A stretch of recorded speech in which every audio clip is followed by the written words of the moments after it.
Hello guys, here we are, new video, this time only 50 hours remaining for Arena, but I wanted to showcase this team. I also want the billboard gems for the video, but that's another story. We are going to showcase the Watcher team, the team that pretty much 70% of the people are running in ladder at the moment, and I'm on demo account, my friend from Atri cover, and let me explain you guys the team. Now, he has A5 Ingrid, A5 Wukong, and A5 Kigiri. For this team, you really need A5 Kigiri. If not, it's not gonna work. You really need it. So, let's jump into it. And also, A3 Diao is a big plus. If you don't have her, well, you can live without it, but you will really feel the difference because Ingrid will steal the penetration, and this penetration will most likely be stolen from Kigiri, and that's a big issue for that, but it is what it is, guys. Let's jump into the video and let me explain how the team performs. Now, awakenings on Ingrid are not necessary, but they help. The reason why is because A2 mainly, A2 is more important than A3, even though it sounds weird, because A2 gives the 5% damage to the other Watcher DPS, being Kigiri and Wukong, and 5% attack on them is huge. So yeah, but it will work anyway, so don't worry. So round 1, we're just gonna start with Wukong here. First few rounds are pretty simple. We place Dio-Chan right at 6 cost, and we just basic attack him to death. Now, I'm running Wukong in Arcana, but you can also run him in Infernal Roll. Infernal Roll will be better for Chaos teams. Against Watchers, you will receive a little bit of damage, but it's not something so important. Like, the difference won't be huge, okay? And I like running Arcana, in case you have better PCs, of course, because you also get the extra damage on the ultimate, not just the basic attacks.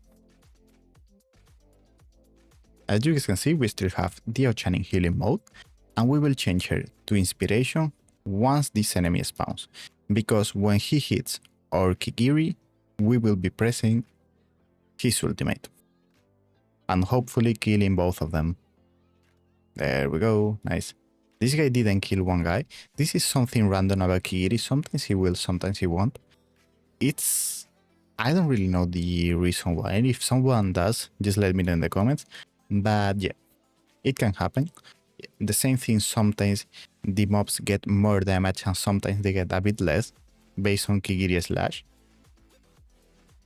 Now we're gonna ultimate with Wukong. I'm not running this team on my account because first, I didn't pull this healer Eirlys, and second, my Kigiri has been A4 for ages. Last time we had the Pick Your Limited banner, I was able to sneak the A4, and then 6 or 7 or 9 Legos after, I was still at A4, so I gave up. I wasn't gonna go full degen just to get A5 Kigiri, which sucks because the thing with this team is if your gear is good enough and your BP is high enough to deal with your own defense, here we're gonna ult with Kigiri.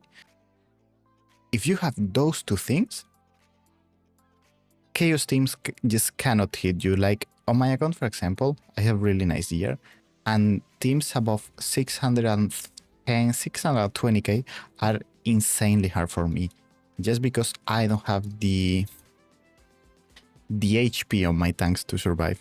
My tank being Valerie on the team.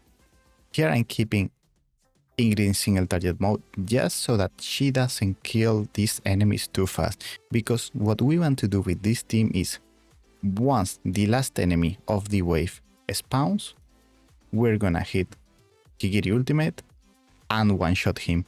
That's the main way this thing works. Like, oh, thanks God he didn't die. I wanted to explain it. So yeah, that's why in the middle of the waves, we can change Ingrid to single target, because we know he will stay alive. I mean, we know killing these guys fast enough is not an issue, but on the second to last enemy of the waves, in this case, the third one, we change her to AoE so that the enemy stays alive, and then we can just kill the last one with Kigiri ultimate. Unlucky this guy died so fast. I wanted to explain around 8 and 9, but let me be real, this is pretty much it, guys. It's not something too complex. I will throw one out now, but first I will be showcasing the year, because the year is pretty tricky. Well, pretty tricky, it's nothing like insanely hard, but Eirlys really needs around 150, 130 killing effect, and then as much attack and attack speed as you can. Wukong, as I've said, full DPS, but you can run him both Arcana or Infernal Roar, whatever you like. It doesn't matter. If you run Infernal Roar, you will be a bit faster on the first round, but then you might suffer a bit more because his ultimate won't have the boosted damage. You can also run him Arcana, okay? It will work as well. Then Kigiri. In my case, Soulbone Arcana. Cataclysm also works super nice for it, but you need HP bonus. You really need around 50 to 60k HP bonus on him. Super important. And then we have Ingrid. In this case on Cataclysm, you can run her in whatever set. Ingrid is not really that important. The most important champs are just Wukong and Kigiri. And then Diao on the typical healer build. So let's throw one out against a Chaos team from Crane, from my guildmate. Let's see. First few rounds I will just go out and then I will explain round 8 and 9, since I wasn't able to on the last fight. You guys will have seen a cut because I wasn't able to finish last fight and I wanted to really explain round 8 and 9. Second guy gets ulted. As you guys can see against Chaos team, we pretty much start losing the first round. But it's totally fine, we will come back from it, don't worry. Kigiri ultimate. We kill these guys. Hopefully on round 4 we get, round 5 we get nice RNG on our Kigiri. Stunning the enemies, and we can get like 10, 15, 20% HP from him. Okay, so now let's hope this guy doesn't get stunned. There we go. As you guys can see, it's an insta one shot. It's crazy how fast it goes. Okay. We have reduced the lead. Now let's hope Kigiri can ult. We're winning that one as well. Let's just go manual. Well, it was round 8, but who cares? Ingrid, single target, I forgot. Second guy. I like to wait a few seconds until the third one spawns. Then Wukong ultimate.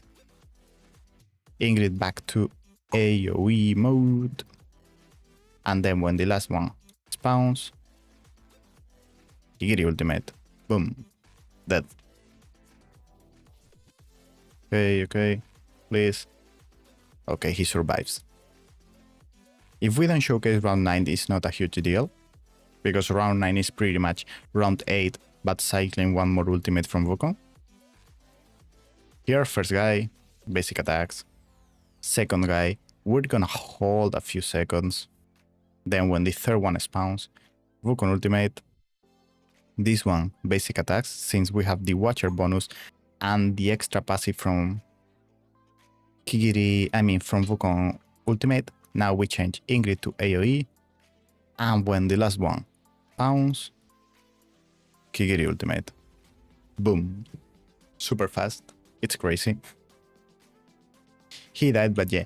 Round 9 is pretty much first enemy, Wukong ultimate, second, third, basic attacks, fourth enemy, Wukong ultimate, and fifth and sixth, Kigiri ultimate again. And that's pretty much it, guys. As you guys can see, the team is not so hard to do. It's a bit more complex than the Chaos one, but yeah, it's pretty fun. Let me know in the comments any question, whatever you need, and I will be happy to answer all of you, as always. See you in the next one. Bye.